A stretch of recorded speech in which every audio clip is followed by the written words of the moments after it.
ito guys, no, isa po sa binatilyo, no, dito sa lugar ng Patag ay tayo po ay kilala niya, no, sa pamagitan po ng social media. Saan mo ako nakilala guys? YouTube o FB? YouTube. Ito po guys, no, kasama ko. Anong pangalan niyo boy?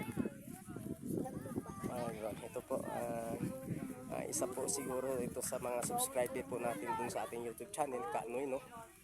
Maraming salamat po sa inyo guys, no. Pero sa sunod pagbalik po namin dito ay meron akong may-abot sa inyo, no? Dahil tayo po ay nagsisimula pa lang bilang isang vlogger sa YouTube. So balik inaasahan ko din po guys na doon sa ating Ipino ay makaroon din tayo ng konting biyaya. So sa inyo mga kalods, maraming salamat po sa inyo, no? At mayroon po dito sa mga bata na nakakilala sa atin. Alam nyo guys, no, pag araw ng Sabado, ang Aurelio Pinol. So Aurelio Pinol, pag ganitong mga araw ng buwan ay walang pasukan sa school, ay karamihan po dito po yung mga grupo, mga kasamahan, sila po ay nagbabanding, no, lalo po dito sa mga ganitong mga bata, no. Dahil kung mapapansin nyo guys ay yan po ang kunting bundok at mayroon pong malalaking puno na nakaharang doon sa sikat ng araw. At ito po guys ay nasa alas 3 po ng hapon, no, araw ng Sabado. Kaya salamat naman na sa dito pa lang area guys, no, napakaraming mga ating mga panauhin dito, mga estudyante, at doon sa mga iba't ibang sulok, no, ay diyan mo makikita na iba't ibang mga ating mga kababayan na sila po ay dadaong dito sa area, sapagkat alam nyo guys, yung Patag po ay napakalawak ito, no. Nung anong buwan na tayo po ay nag-vlog doon sa Sapa, doon sa Munting Falls, no, ay doon po tayo kakandak habang po tayo content kasama ng itong mga ibang teenager, no, na sila din po guys na doon sa area na yan. Subalit ngayon ay hindi na tayo makapunta doon, no, dahil yan po ang alam po ay pinagbabawalan po ng gwardiya na tayo ay magkukover doon, no.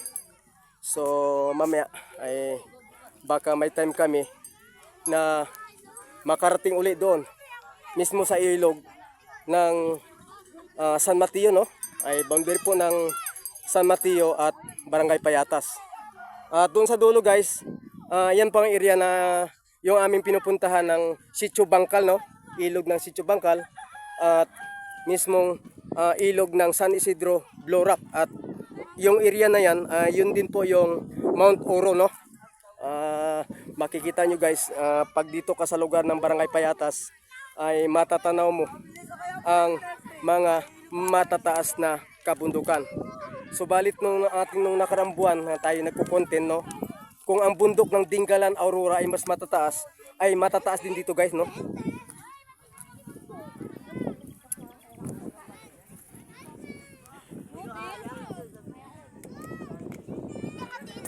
So ngayon guys, hello, tayo po ay makibanding muna sa mga kasamahan kong mga bata dito, mga teenager, no.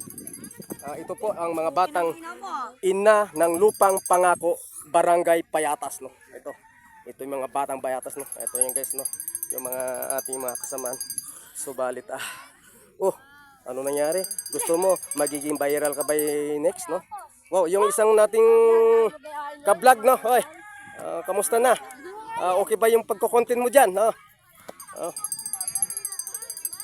Mukha yatang mukha dating pogi na tayo ngayon, pre. Mukhang pogi na tayo. Ito guys, si Justin. Ito naman yung aking pamangkin. Ang gwapong-gwapo talaga, no. Baka nakita niyo to sa ibang social media, no. Subalit hinihiling ko sa ating mga viewers na tulungan niyo naman kami ma-viral, no. Ano pre? Ano gusto mo, gawin natin siyang Levi's, no? Ito, ay, alam naman kasi kapag mabait tayo sa ating mga kapitbahay, kababayan, ay walang anumang sabit o sabday, no? Binasit niyo. Oh, sabi mo nga. Nak! Sa lima.